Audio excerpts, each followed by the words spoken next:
E aí, já pensou em ganhar muito dinheiro com um canal de corte igual esse daqui que você tá assistindo? No primeiro link da descrição temos um aulão para você que quer começar um canal de cortes e faturar muito aqui na internet. Também teremos planilhas que irão te ajudar na hora de organizar a produção do seu canal. Tá esperando o quê? James Cameron acabou de dizer que a testosterona é uma toxina da qual os homens precisam lutar para se livrar. O que dizer desse sujeito? Quem é James Cameron? Não é o diretor? James, como é que é a pergunta, James? O único James Cameron que eu conheço é o diretor cineasta. Ele disse que testosterona é uma toxina que o ser humano tem que se livrar dela. Ah, então, tem esse papo agora, que na verdade a testosterona é tóxica, que ela causa um comportamento tóxico, né? Ah, cara, isso é... Cara, o Wesley e o Muzi acabaram de dar uma bela aula sobre testosterona versus comportamento. E aí a gente tá falando de ciência. E dois cientistas. Aí vem um diretor de cinema. Muzi, já imaginou se você... O Wesley vai falar sobre o cinema agora, que é a área dele. O James Cameron... não, o James Cameron ele tem um histórico muito ruim. Foi ele que fez aquele documentário Game Changers. Né? Sabe, sobre o vegetarianismo? É dele, aquele lá, a dieta dos gladiadores? Sim, você sabe por que ele fez? Porque ele tem 2 indústrias de comida vegana. Ah. Aí você vai comprar um bife de beterraba que é mais caro que filé mignon. Isso. Então vai lá acreditar no James Cameron. Vai lá acreditar nele. Pô, ele nem tem sentido, cara. Como é que você vai viver? Você tá louco? Sem texto? Não tem o menor sentido. Ele podia fazer o seguinte, ele podia cortar as bolas do saco dele, não tem mais texto e ver se ele vai ficar um indivíduo melhor. Às vezes é culpa, né? Às vezes ele fez uma coisa muito errada e ele tá falando isso porque tá culpando a testosterona. Não, a culpa é a testosterona que me deixa tóxico, né? Então isso cara, daí tá me cheirando uma projeção, né? Ele tá jogando o comportamento dele que foi péssimo, né? Em alguma coisa aí. Que... Não, filho, testosterona é vida, pai. Testosterona é vida. Boa noite, mestres, Muzi e Cariani. Comecei a utilizar um ml de Dura e um ml de Deca por semana. Com 5 semanas de uso, bateu 1.300 de texto. Produto subdosado? Depende de quando que você fez essa dosagem, né? Se você dosou isso daí, por exemplo, 5, 7 dias depois de você tomar, a dose é essa perdeu um pouco mesmo. Da meia vida, né? Agora, uma coisa eu te falo, se você está usando 250 mg de testosterona, dos vários tipos, você tem que ter uma testosterona que vai mais ou menos entre 1.800 e 1.200 nanogramas por decilitro no seu exame de sangue. A decadurabolina, a nandrolona, ela teoricamente faria subir esse número. Mas, cara, isso é imprevisível e, assim, a grande dificuldade dos hormônios é que você não tem uma dose certa para um valor absolutamente preciso numa pessoa, né? Tanto que quando um endocrinologista ele vai prescrever uma terapia de reposição hormonal para o indivíduo, ele faz um processo chamado titulação.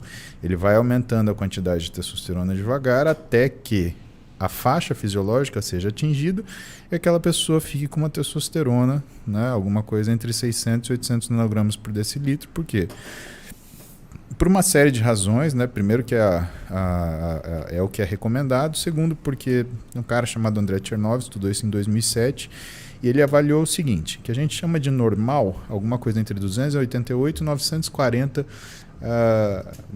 nanogramas por decilitro de testosterona. Só que o que a gente chama de horizonte azul, que é a melhor faixa, onde você tem mais resposta metabólica positiva da testosterona, é entre mais ou menos 600 e 800 nanogramas por decilitro. Depois de 940, você já tem efeito de hiperandrogenismo, que é hipertensão arterial, alteração miocárdica, dislipidemia, aumento de reserva de gordura abdominal, igualzinho se você tiver uma deficiência parcial de androgênio, que é o que acontece abaixo de 288 miligramas por decilitro. Quando você vai ver outros trabalhos, você vai ver uma professora brasileira, né, a doutora Ruth Klapausch.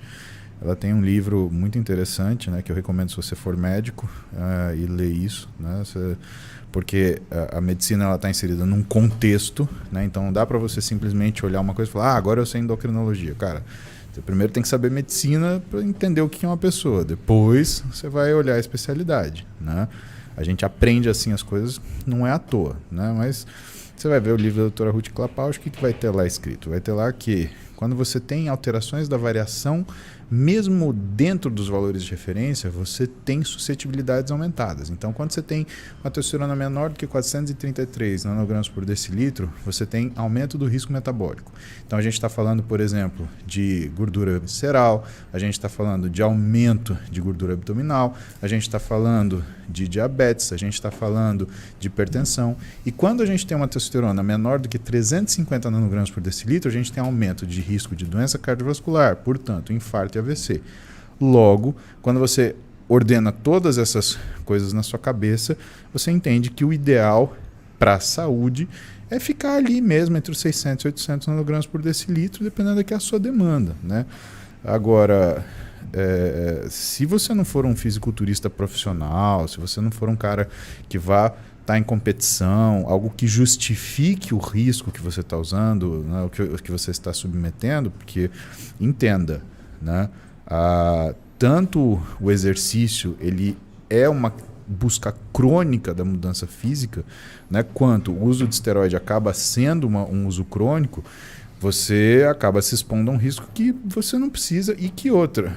No longo prazo, ou seja, na cronicidade, isso vai agir contra você. Exemplo, acabou de sair um trabalho mostrando que quando você tem níveis mais altos de testosterona, você tem mais facilidade de engordar. É por isso que você vê tanto cara que usa testosterona, que qual é o formato mais comum que você vê? O cara muito magrinho ou o cara bem gordinho? O cara bem gordinho, bem fofinho, rosto inchado, né? Aquela grande quantidade de gordura abdominal. Então, isso é um fato, não é uma coisa que dá pra gente ficar discutindo. Ah, mas eu não quero... Cara, você não quer que seja assim, então você tem que mudar a sua história. É tipo um acelerador, se acelera pro bem e pro mal. Se o carro tá indo pro precipício, vai rápido. E se tá indo pro lado bom, vai rápido também. Exatamente.